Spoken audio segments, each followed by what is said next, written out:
Now I want to talk about a little trick I used to do back in the 80s. And just because it was the 80s doesn't mean it's bad.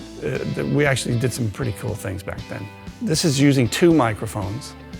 The first microphone is an SM57, just the way I was talking about before, it's slightly off axis in front of the amp. Now the second microphone is also a 57, could be any other mic you want, but I've always done it with a 57. Now it's pointing in the opposite direction of the amp, and now there's a hard surface.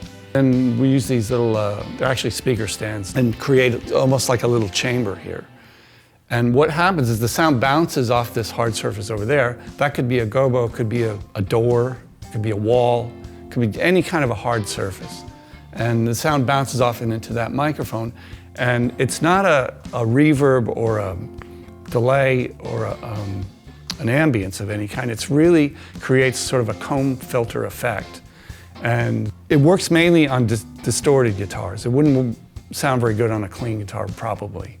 I've never used it on a clean guitar, but on a heavy distorted, we used to use it for Bryan Adams quite a bit back in the 80s, and I think Simple Minds and the Pretenders, some of the things that I did back then. You can get this kind of a gnarlier sound. It's like a very short delay, like a few milliseconds, but it's not only a short delay, it adds the character of whatever the wood is that you're using to bounce off the microphone.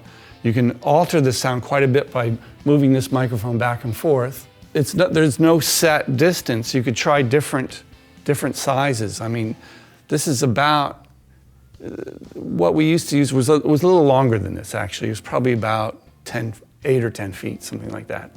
And it's amazing the variety of sounds that you can get just by doing this. And you can get actually more of an aggressive sound than just one microphone, or even two microphones in the front. It's quite interesting. It's something you might want to try.